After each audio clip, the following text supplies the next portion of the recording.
Yeah, we cannot trash the Red Sox stuff in the background, Benjamin, but I can go on blur. That's the best I can do. You must be a Yankees fan. Okay. So really the big picture, let's start with why we're here. So AHA's mission is to advance health through innovation. So care plans are a bridge between evidence-based guidelines and patient care. This challenge is about bringing our trusted science to life through our innovative technologies. So we've had this CarePlan system. It's an API-enabled system, and really the goal for us is to encourage use of the system. We want to get your creative thoughts and ideas on how to incorporate our science and our content into digital solutions. So the goal, really the key challenge elements, to create digital solutions that integrate AHA care plans to improve patient engagement and outcomes. Just a quick timeline review. Today through August 15th is the development phase. On September 12th is the submission deadline. I really want to emphasize that, so that's the deadline for submitting what you have. The live presentations will be at scientific sessions. We're going to have 3 finalists. The exact date of the presentation will actually be, excuse me, on November 8th at the American Heart Association Scientific Sessions, which this year is in New Orleans.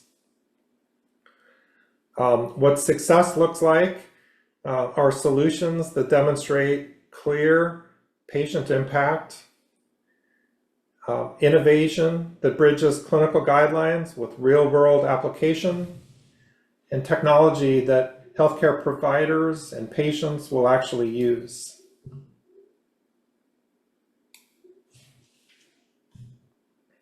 Available content categories.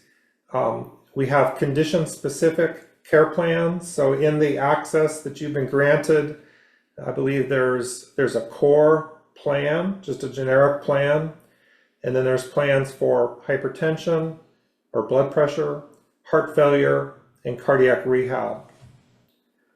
We also have, prevention and management protocols, patient educational materials. We also have our new Prevent risk calculator, and as part of your access, you do have access to Prevent, so you can use those. So that's really the goal. So I'm going to pause here and just see what additional questions.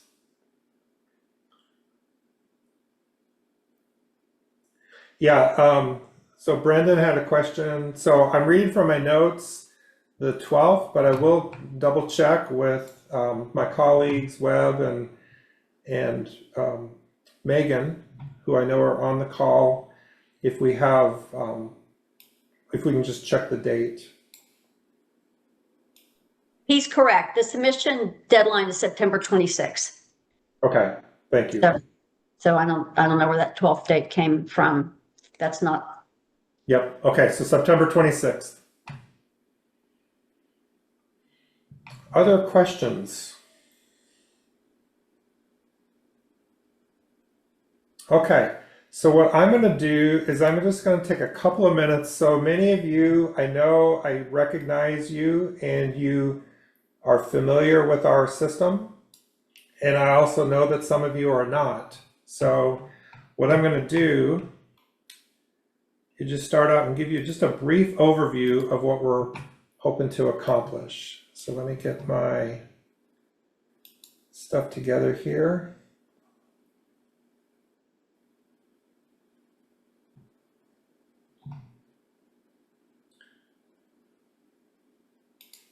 So I'm just going to give you a brief overview, and then I'm going to actually go into our system, again, just give you a brief demonstration, and then again, we'll turn it back to you for questions. So this is our CarePlan challenge. This is our inaugural challenge, so we're still working out some of the details. but it'll be finalized at the American Heart Association Scientific Sessions, November 8th in New Orleans. We have, I'll bypass some of the content here, but this is, we're interested in all different types of digital technologies and different types of health-related applications. The area that we're going to focus on here are our care plans and our science-based content. The care plans are really digital stacks of content, both educational materials and assessments, designed really for patients and also frontline healthcare professionals to help them manage their risk and manage their conditions. And the science-backed content, everything that's in our system, all of the science, goes through a very extensive scientific review process before it ever gets into the system. The care plans themselves are really a combination of condition management, really things that the patient can be doing, and the content is really geared toward helping them better understand what they need to be doing to manage their condition. There's also professional facing content, which we refer to as guideline-directed medical therapy. It helps that frontline healthcare professional be more aligned with the guidelines. And in both categories, it's really supported by behavior change support. So the care plans themselves it's really a translation of AHA guidelines and scientific statements into actionable steps for patients to build their knowledge and skills that they need to manage their health. We just simply optimize these for digital tools. So in one category these are all of the conditions. On the other pathway is the risk factors and behaviors. We really emphasize our Life's Essential 8 model with that. We also know that there's personal factors that drive engagement, and we really rely on tech solutions to really close the deal. And that's why we've developed the system. We are not trying to develop end-to-end solutions. We're hoping to really work with you to make that happen. So we have a lot of content. It's for the most part designed and optimized for digital platforms, everything from assessments to biometric readings to video and audio resources. They come in the form of articles, videos, infographics. It's a translation of our science, of our guidelines into actionable steps. The different types of content include video and audio, several different types of print, articles, links, infographics, animations, and messages. A series of assessments, including our Prevent Risk Calculator and Life's Essential 8, as well as behavioral assessments like have you taken your medications, biometric assessments like please upload your blood pressure reading, and then knowledge and literacy assessments. There's more dynamic things like action plans and exercise sessions, as well as more static forms such as meds, symptoms, and food. The core of the plans really revolve around these 8 principles of Life's Essential 8. And we have these in both English and in Spanish. So again, you can create something that's, English speaking, Spanish speaking, combinations. But that's kind of a core of the content. What makes these plans, and again, this is where we need, your creativity, your user interface skills to really turn these into shared decision-making tools and SMART goals.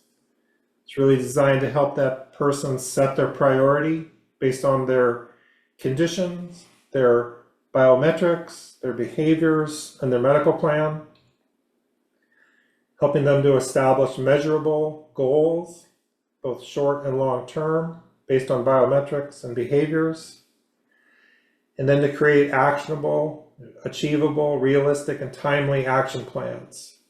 And we want these all to be SMART. So an example, setting a priority of blood pressure, establishing a measurable goal, such as a 7-day average of under 120/80, and then developing a personalized plan to make that happen. We also are interested in how do we measure these things? How do we know that what success looks like? So looking at things like, capturing engagement, capturing behaviors. Are they getting better? Are they getting worse? Same with the biometrics. Are SMART goals being set and achieved? Is guideline-directed medical therapy being attempted and achieved? And are there improved outcomes? And really, both patient-centered types of outcomes, like I'm feeling better, I'm improving my quality of life, as well as more clinical or administrative types of outcomes. The plans themselves have a sequence to them. The core of these plans are 12 weeks, and they really kind of have a different topic each week, and they have a different flow to them in each day of the week. And the purpose of that is so that, they're not just repeating the same information over and over again. The technical infrastructure, again, part of the challenge here is we have a lot of this content. It flows into our content management system.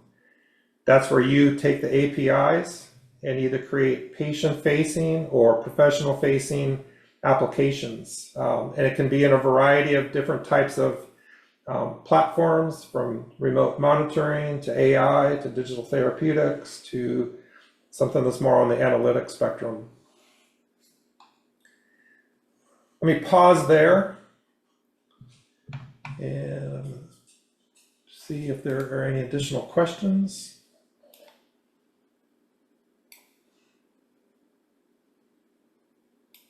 Pat, there's a question about, for the prototype, is it possible to use a third-party testing environment software?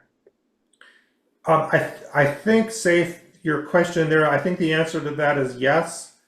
The main requirement is that you use our API-enabled system, but once you've done that, then you can really use any software that you have available to you.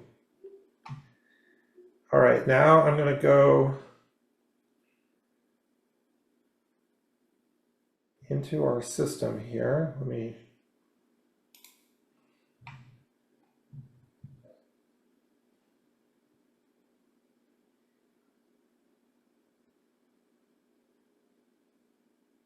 Pat, there's a couple more questions.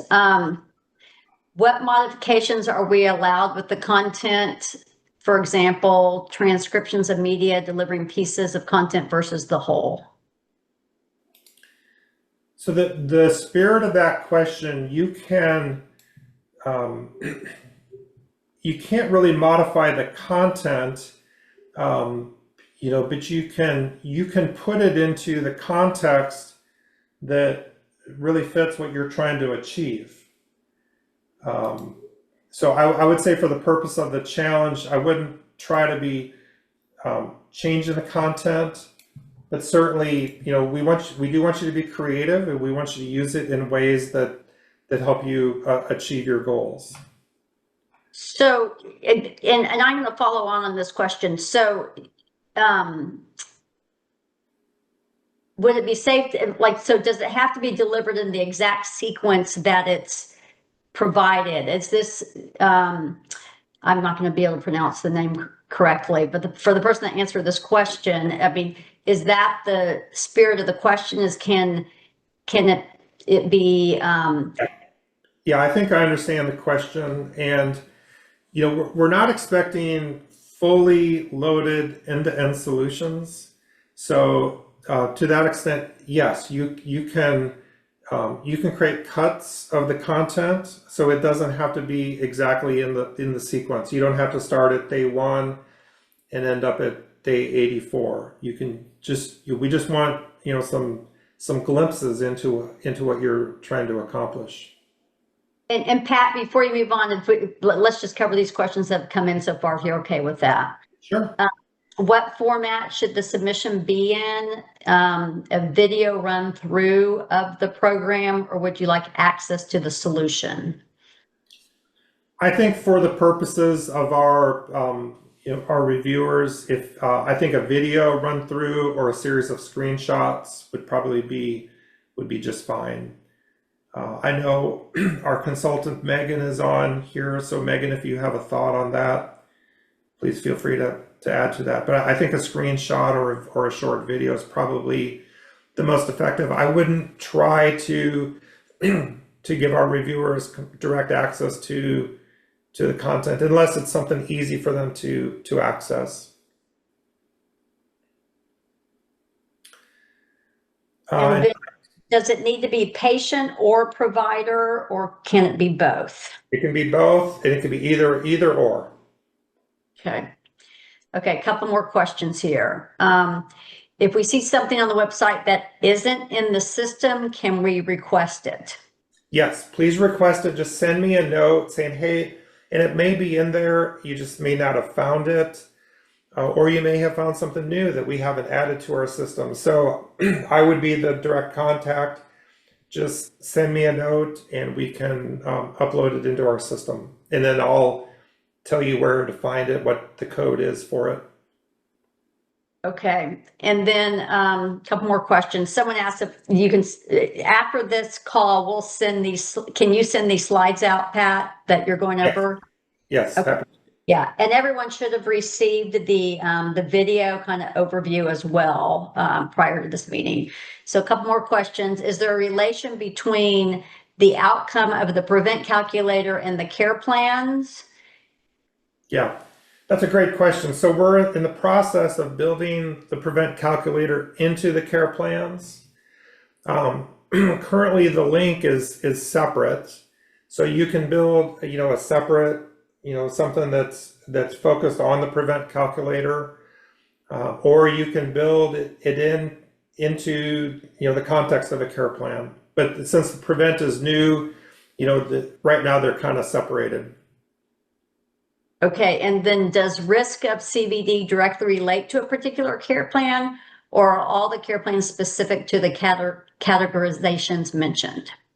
Yeah, so we have a larger inventory of care plans, but for the purposes of this, we've selected these 3 condition areas. So, the care plans are really named by the condition, so heart failure, hypertension, cardiac rehab. And that's how they're delivered typically. Yeah, trying to keep this challenge more focused. And then one last question before we move on, and then you guys keep the questions coming. If we have a piece of data or research that isn't in the AHA system, can we use it for an example and let you know, as it might help demonstrate what is possible? I think the spirit of that question, I think yes. I would just be very specific, especially in the context of this challenge, that you give the appropriate attribution. So if you have stuff that's coming from our system and other stuff that's not coming from our system, just be sure to be very clear of what you've used that's come from our system and what you've used, from some other source.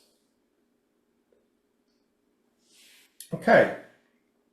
So you should be seeing my screen. I'm just going to do a brief overview. And if any of you have more specific questions, feel free to reach out to me directly. So the way this works, once you have been granted access, and for those of you that haven't accessed the system yet, the email that I sent out when you fill out your submission, you have to create an account on the AHA domain. Once you've done that, you still won't have access to the system.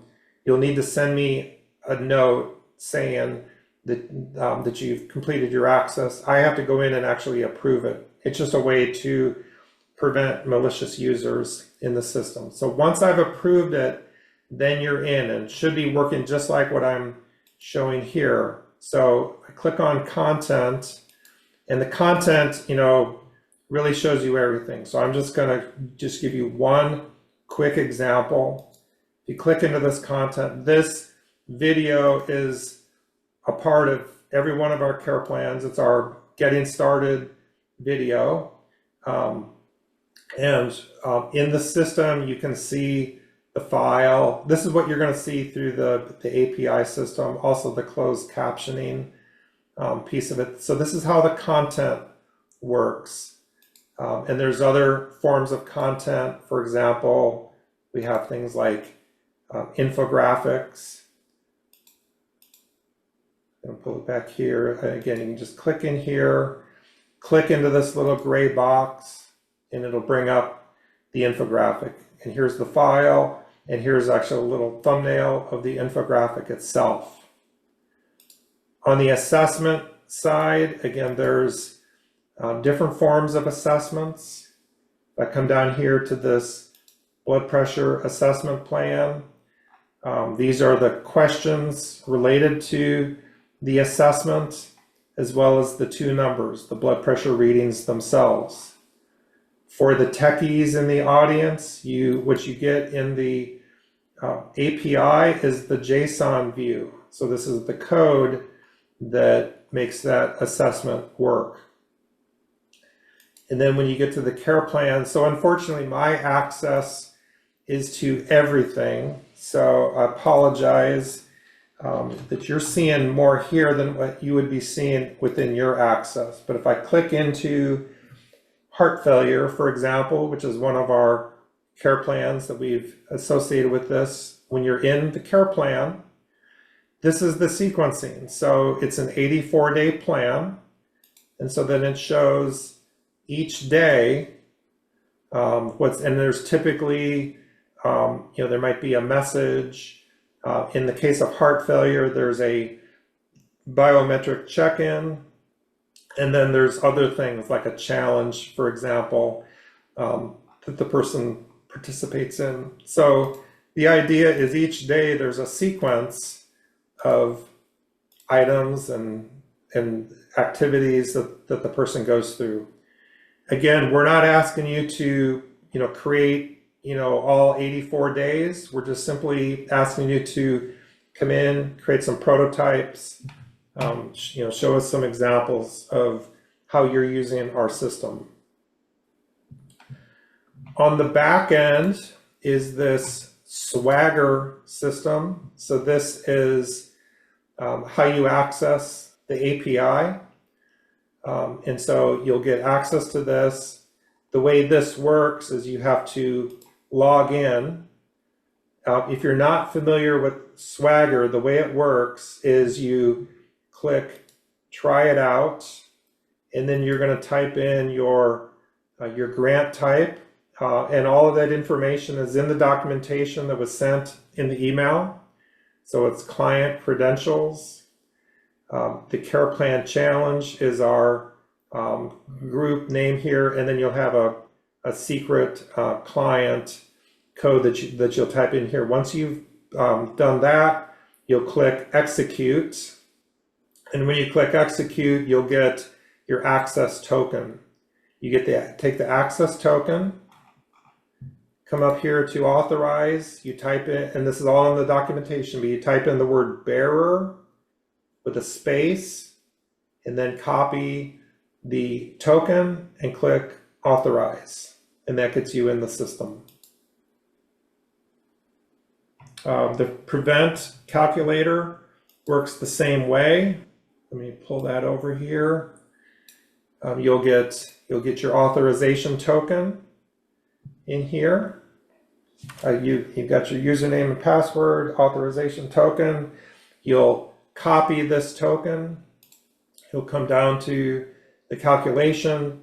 You'll enter that token in here, and then these are the prevent calculations that come. So you get, this is from the full model, and you're getting 10-year risk for heart failure, ASCVD, and CVD, and 30-year risk for heart failure, ASCVD, and CVD.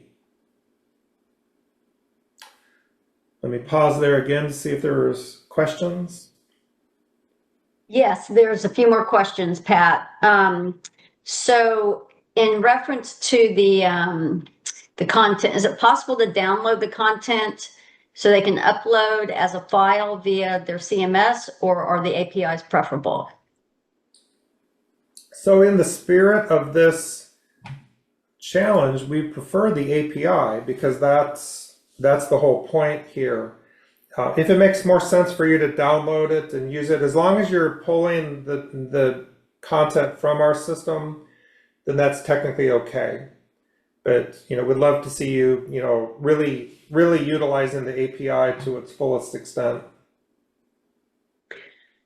All right, and then this is about a forum, like where you can be contacted or post questions. I'm thinking kind of like a Slack channel, just so you're not responding one off to emails and everyone can kind of see, do we, and we may need to circle back after that.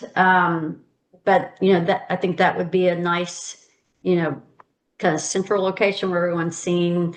But there's not, we didn't set something up specifically for that, but let's come back. Let's discuss that internally, and then we can come back to that question. And then how should we attribute on our user interface, icons, brand, color? Yeah, we know we're not giving you enough time to really deep dive into the AHA branding guidelines. So again, for the purposes of your submission, it might even just be a little call out box or something, just so that it's clear if there's a need. Obviously, if we take this further, we're going to have to get more involved in the branding piece of it. But we know within a short period of time that can be challenging to do.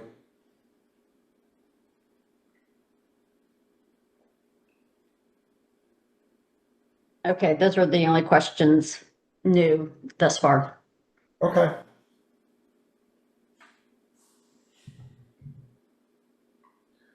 Well, I know that was a lot of information, and some of you may still have a lot of questions even after the call. Feel free to reach out.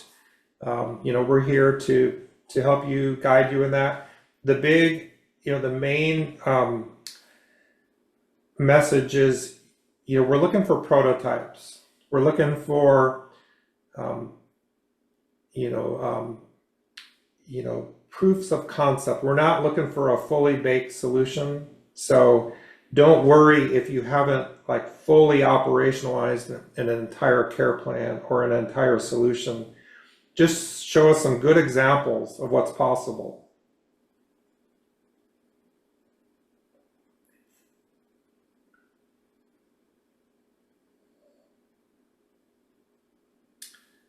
And I guess with that, we can leave it at that. And we'll have the recording from this session. But again, feel free to reach out as additional questions come up. Yeah, and we'll come back on whether there's a central location for kind of ongoing Q&A. And thanks everybody for joining. And if you have colleagues that you think would be interested in participating in this care challenge, feel free to pass that along as well. We've gotten good response thus far, but always good to increase the competitive pool. Okay, thank you very much. Thanks, Pat.